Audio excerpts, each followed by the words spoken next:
বাংলাদেশের ক্ষমতাচ্যুত প্রধানমন্ত্রী শেখ হাসিনার নেতৃত্বাধীন আওয়ামী লীগের যুক্তরাজ্য শাখা ব্রিটিশ প্রধানমন্ত্রী স্যার কিয়ার স্টারমারের পক্ষে নির্বাচনী প্রচারণা চালিয়েছে। দ্য টেলিগ্রাফের প্রতিবেদনে এই তথ্য জানানো হয়েছে।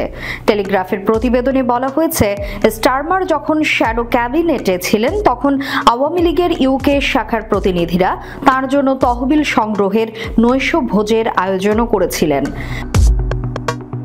শেখ হাসিনা যুক্তরাজ্যের ক্ষমতাসীন লেবার পার্টির আর্থিক সেবা বিষয়ক প্রতিমন্ত্রী টিউলিপ সিদ্দিকের খালা এবং বর্তমানে তিনি ভারতে আছেন। লন্ডনে বিনামূল্যে ফ্ল্যাট ও বাংলাদেশের রূপপুর পারমাণবিক বিদ্যুৎ প্রকল্পে দুর্নীতির অভিযোগে টিউলিপ সিদ্দিক বর্তমানে ব্যাপক চাপের মধ্যে আছেন।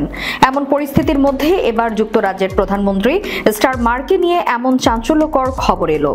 প্রতিবেদনে বলা হয়েছে, আওয়ামী লীগের যুক্তরাজ্য শাখা দেশটিতে এখনো সক্রিয় আছে এবং পূর্বে টিউলিপ সিদ্দিকের পক্ষেও প্রচারণা চালিয়েছে।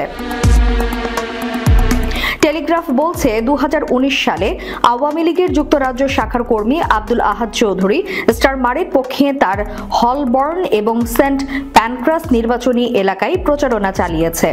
আওয়ামী লীগের যুক্তরাজ্য শাখার কর্মীরা স্টারমারের পক্ষে লেবার পার্টির লিফলেট বিতরণ করেছে এবং সেই সঙ্গে প্লাকার্ড নিয়ে স্টারমারের পক্ষে প্রচারণা চালিয়েছে।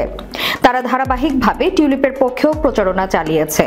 আওয়ামী লীগের যুক্তরাজ্য শাখার সিনিয়র কর্মকর্তা শাহ শামীম আহমেদ এবং সৈয়দ সাজিদুর রহমান ফারুক একই সময় টিউলিপের পক্ষে প্রচারণা চালিয়েছে বলে টেলিগ্রাফে বলা হয়েছে।